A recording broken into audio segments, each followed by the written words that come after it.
We have well and truly arrived at the most pivotal point in the story of Israel Adesanya to date. Winning the UFC middleweight title was indeed a milestone worth celebrating, but given our hopes for the Last Stylebender and his potential as a major player and innovator within this sport, seeing him hoist UFC gold so early in his run wasn't exactly surprising to those of us who expected as much. I'm in no way trying to downplay the significance of his title-winning effort against Robert Whittaker or the subsequent defenses of that title that followed, but we all knew that Israel Adesanya was a special talent, and while we often see fighters who are held in such regards stumble, watching this man go to work seemed like more of a confirmation of our suspicions than anything else. As he grew, adapted his style, and evolved before our very eyes, we began to see this new level of striking finesse coming into existence. The way he nullified Robert Whittaker, the manner in which he completely outclassed the comparatively one-dimensional Paulo Costa. These were the caliber of performances we had envisioned for Adesanya when he began picking up steam within the 185-pound crop, and now, with that level of his potential seemingly fulfilled,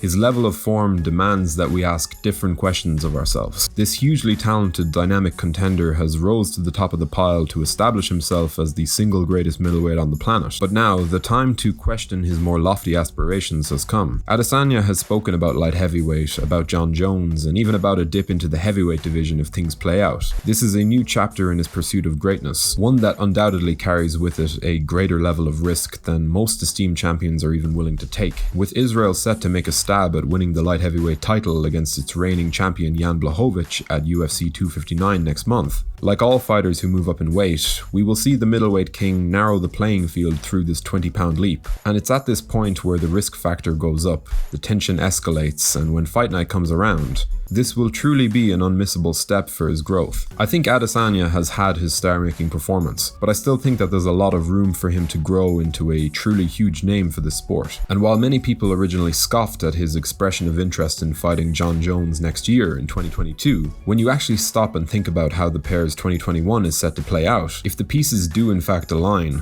and Jones succeeds in his own first real foray into uncharted territory with his heavyweight ambition, I do not think that the idea of a Jones versus Adesanya clash for the heavyweight title is out of the question, not even slightly. I've said it time and time again, we watch this sport with the hope that we witness greatness inside that octagon.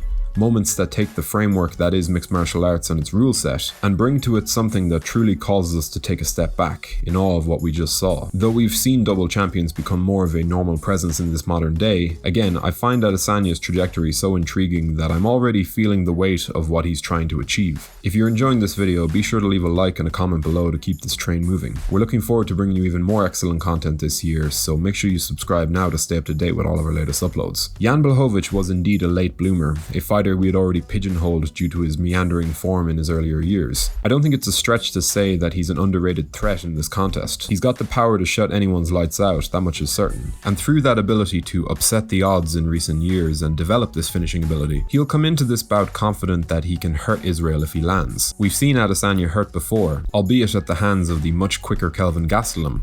But make no mistake, due to his size, his veteran savvy, and physicality, Blachowicz deserves to be taken very seriously as a threat to the rising middleweight king. He will always be a danger to Stylebender as long as this fight goes on, and while he won't be too eager to make this a technical kickboxing bout, his measured pace and confidence in his size advantage could see this contest's momentum change in an instant. But if Adesanya can leverage his speed and make the physical differences between him and this natural 205-pounder felt, that will be a truly remarkable feat. Adesanya is quite a lanky figure. He's 6'4" with a gargantuan reach, but against a fighter as bulky as Blachowicz, while his speed advantage will likely be tremendous, let's not forget just how interesting this fight could get if Jan could begin working some powerful leg and body kicks. We're going to see things come into play here that just wouldn't be an issue down at middleweight. Like any cross-divisional title bout, there are a lot of unknowns, a lot of potentially huge factors that we assume to be pivotal battlegrounds. Adesanya's speed, Blachowicz's kicks, the grappling, the distance,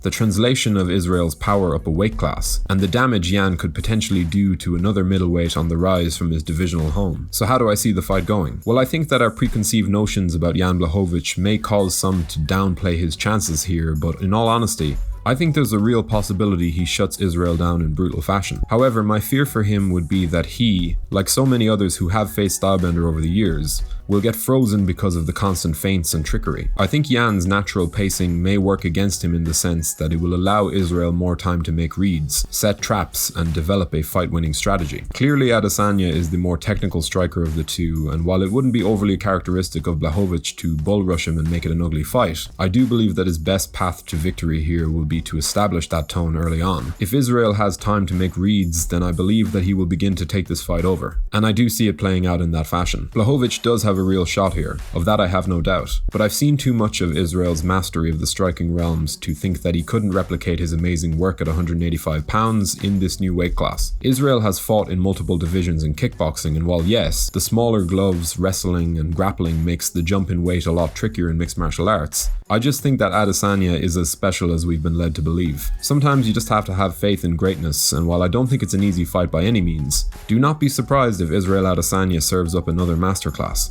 With us now closing in on that incredible night of fights, let's just hope the entire card stays more or less the same between now and the day itself. Cards like these are the reason we're fans of this sport, and in that main event, I firmly believe that the stage has been set for an unmissable spectacle. How do you think Israel Adesanya will do in his pursuit of dual-weight world champion status? Will the 20-pound jump and the informed champion in front of him prove too much for him to handle? Do give us your thoughts in the comments section below. If you enjoyed this video, be sure to leave a like before subscribing to the channel to stay up to date with all of our latest uploads. Thanks for watching.